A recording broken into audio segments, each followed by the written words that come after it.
Kotaku is back on its nonsense with another article full of dribble, and let's make something completely clear. The title of this article and the article itself is not an opinion piece, it's a statement, and it's a pretty damning one at that. I knew as soon as this Harry Potter game was revealed at the PlayStation 5 event there was going to be some sort of nonsense from a very vocal minority, and they have not disappointed. Transphobic creator J.K. Rowling not involved in new Harry Potter game. Now, honest to God, Kotaku is probably the most insufferable gaming website that has ever existed. But before we get into the article, do you guys know why J.K. Rowling has been under attack again recently? Because her latest book is about a man that dresses as a woman to lure his victims in before he ends them, and somehow this has made her transphobic yet again. Can someone explain to me what this has to do with trans people? Like seriously, I do not understand. When did being a cross-dresser mean you're also trans? If I put on my mother's clothes today, does that make me trans or does that make me a cross-dresser? I thought being trans had to do with gender identity, not what clothes you decide to wear. Now speaking of mother's clothes, does anybody remember Psycho? Norman Bates? If you don't remember the movie, then surely you remember the recent TV series that came out about it. So why did nobody complain about the films back in the day or the TV series, but they're complaining now? It makes zero sense. And just to be very clear, I don't believe J.K. Rowling has ever been phobic to anyone, let alone trans people, and it pains me to say that I actually know people personally that have this mindset. Now luckily, it's none of the trans people I know, it's just people that have nothing better to do with their time than sit on Facebook and post self-righteous memes and nonsense. And before we get into the article, I just want to show you some tweets from a person called Mia Violet. If you buy the new Harry Potter game, do not waste my time trying to justify it. You either stand with the trans community and stop supporting a transphobe, or you keep buying Harry Potter stuff and admit you can't give up buying one brand for the sake of all of your trans friends. Firstly, I don't think most people would waste their time talking to you personally if you have a mentality like that. And secondly, a fictional game about wizards has zero to do with anything going on in the real world. And again, I have yet to hear a single trans person that I know personally complain about this game. I'm sure they're out there, but I'm willing to bet it's few and far between. I understand it might be very hard to give up something that was important to you growing up or during tough times, but this isn't about snide Twitter comments anymore. Plain as day, we know what she believes, and now she's actively creating things that promote trans misogyny. Well, that's straight up a lie. Your money speaks louder than your words. I have a hard time believing someone can support Harry Potter and still get to call themselves a trans ally. Sorry. Being an ally means you actually stand against those who hate us. It's your call, what's more important to you. This is nonsense, and it's a way to try and make people feel bad that want to enjoy a video game. Enjoying Harry Potter won't make you a bad person, and it doesn't mean you have any ill will towards anyone, and this whole ally shit is just a bunch of rubbish. I have never and will never call myself an ally to any group of people. I am good to people that are good to me, or I see doing good things. Whether you're white, black, Asian, straight, trans, it doesn't matter. As long as you're a good person, then you have a place standing next to me, as it should be of anyone. But if you're an idiot, you can be white, black, Asian, gay, straight, trans, and you will be treated as such. You're not exempt from it because of who you lay with, the color of your skin, or how you identify. Not being an ally to an entire movement doesn't automatically make you an enemy. Don't let people like Mia try to gaslight you. Just be good to everyone. It is that simple. I'm not going to argue with anybody. Do whatever the hell you want, but know that if you choose to keep supporting this brand, your trans friends will know that you thought a video game was more important than their rights and dignity. That makes you a pretty shitty ally. No, my trans friends don't think that, because my trans friends have a working brain. But anyway, enough about Mia for now. Let's move on to the Kotaku article so we can lose a few more brain cells. So this article is written by Ash Parrish and filed under J.K. Rowling is a TERF. What does a TERF mean? That she's a trans exclusionary radical feminist. Yeah, I don't even know what to say to that. I think quarantine has got people bored or something. Warner Bros., publisher of the upcoming open world Harry Potter game Hogwarts Legacy, released an FAQ on the game's official Discord yesterday. In addition to answering questions about the game's development and platforms, the FAQ asserts that Rowling, who's recently drawn criticism for transphobic statements, has no involvement in the game. She has zero involvement in the game, which kind of makes Mia's tweets from before that we just read kind of ridiculous, even more ridiculous than what they already were. Teased in yesterday's PS5 event, Hogwarts Legacy is an action role-playing game set at Hogwarts 100 years before the events of the Harry Potter series. Reaction to the game was mixed, with many fans mourning the existence of a game that was much desired but still irrevocably tied to Rowling, who has on numerous occasions made statements on social media that discriminate against trans women or support trans exclusionary radical feminist figures. Rowling's statements have drawn condemnation from fans as well as Harry Potter film actors Daniel Radcliffe and Emma Watson, Rupert Grint and Eddie Redmayne. Until I saw this Kotaku article, reactions didn't really seem mixed to me. It's just a vocal minority once again screaming at the top of their voices about things nobody cares about. Can you imagine sitting there and seeing the reveal of this game, getting excited and then going, man, I'm really mad about J.K. Rowling, I'm just not going to buy this game because she doesn't share my views. It's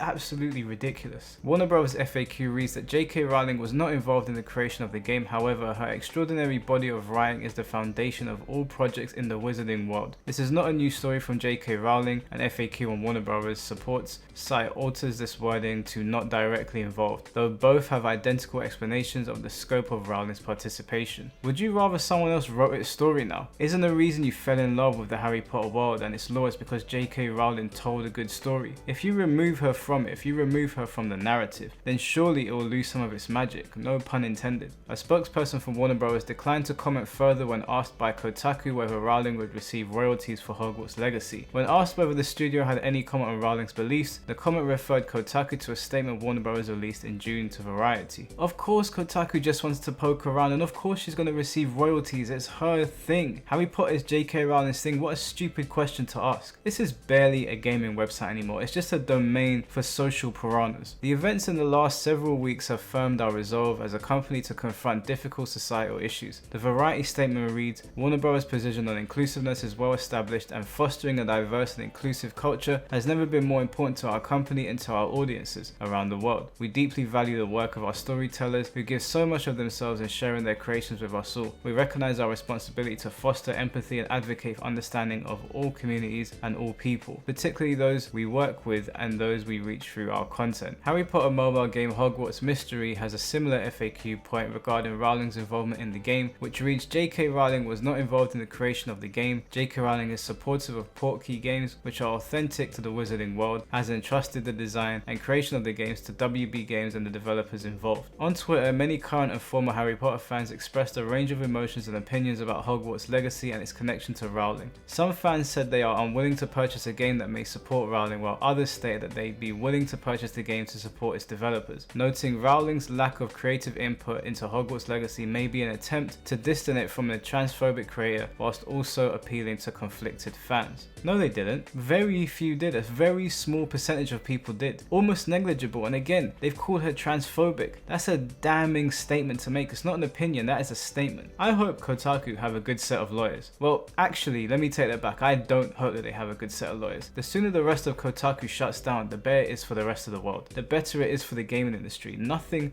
of value will be lost. Now, to quote a dude I saw on Good Morning Britain, J.K. Rowling's book is not transphobic because murderers come in all shapes and sizes, including bra sizes. You get people that dress up as women or dress up as men and for whatever reason will kill you. It's fiction, and when you end up hating someone based on the character they've created in a book, it is you who has the problem and not everybody else. But the issues surrounding the book are for another day, they're another topic. This game does actually look really interesting. I do like the look of it, and I'm not the biggest Harry Potter fan in the world, and far be it from me to defend J.K. Rowling because she is the very person that would pander to these people. They just happen to have turned on her. But it's entirely possible that I will be picking up this game, and no, it does not mean that I hate trans people. If you're trans and you happen to be foolish, I will dislike you as much as I dislike a black person that happens to be foolish or a white person. This Mia person and Kotaku, they are just people that are trying to make people feel bad because their set of beliefs are actually so warped that they have to put out these crappy articles or write these crappy tweets to make people feel bad. It makes no sense. If you like this game, pick up the game. Whether you're trans or not, it doesn't make you transphobic. This is just a bunch of nonsense. But let me know what you guys think about all of this in the comment section below. Do you think J.K. Rowling is transphobic? Do you think her new book is transphobic? Or do you think Kotaku and Mia are just full of shit? Don't forget to like the video, subscribe to the channel, and I will catch you next time.